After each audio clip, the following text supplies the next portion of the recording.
মানিকচকে vote পরবর্তী অশান্তি মামলায় দোষী সাব্যস্ত প্রাক্তন স্কুল শিক্ষক তথা তৃণমূল নেতা 2021 জুনে এক নাবালিকাকে ধর্ষণের অভিযোগ। নাবালিকার পরিবার বিজেপি সমর্থক বলে অভিযোগ এবং রাজনৈতিক প্রতিহিংসার কারণেই ধর্ষণ বলে অভিযোগ তোলে পরিবার। মামলার দায়িত্ব নেয় সিবিআই। সেই মামলায় বুধবার দোষী সাব্যস্ত হয় অভিযুক্ত রফিকুল ইসলাম। মামলায় 22 জনের সাক্ষ্য গ্রহণ করা হয়। আগামীকাল মামলার সাজা ঘোষণা। সর্বোচ্চ শাস্তির দাবি তুলেছে পরিবার।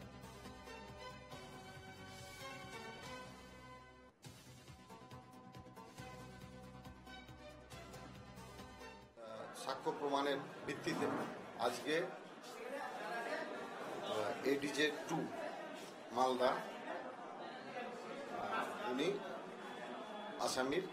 আসামিকে দোষী সাব্যস্ত করেছেন এবং আগামী 4 তারিখে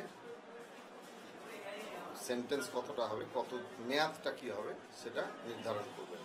পক্ষান্তরে এটাও দেখা যাচ্ছে যে আসামির পরিবার শুধু এইসব কারণেই এই ভিকটিম পরিবারের উপর তাদের একটা বহুদিন ধরে ক্রোধ ছিল, সেটা কিন্তু সাক্ষ্য প্রমাণের ভিত্তিতে এসছে।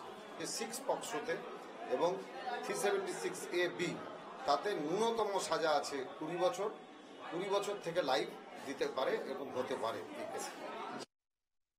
আজকে পশ্চিমবঙ্গের মানুষ বুঝতে পারলো যে না, এই ফুটবল ভায়োলেন্সের জন্য যে আমাদের সঠিক বিচার, সেই সঠিক বিচার একমাত্র সিবিআই দিতে পারে, পশ্চিমবঙ্গের পুলিশ দিতে পারে না।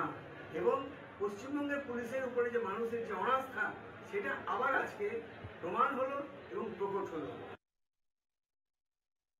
যে মানিকচকের ঘটনাটা আপনি উল্লেখ করলেন, সেই ঘটনার সাথে দলীয় কোনো সংযোগ নেই।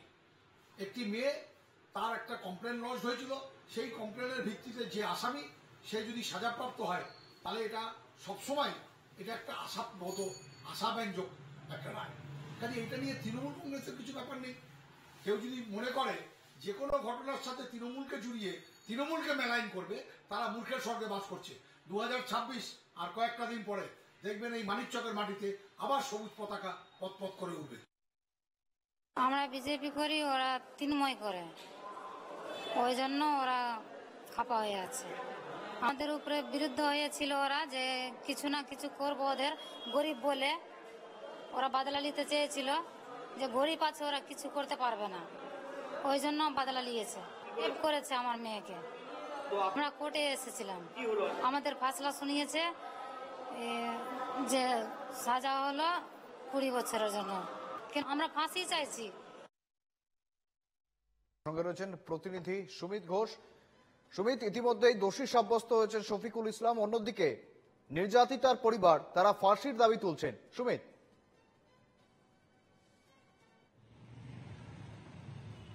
দেখো, একেবারেই তাই। সিবিআই এর পক্সো মামলায় এই রাজ্যে প্রথম মালদায় দোষী সাব্যস্ত। আগামীকাল সাজা ঘোষণা।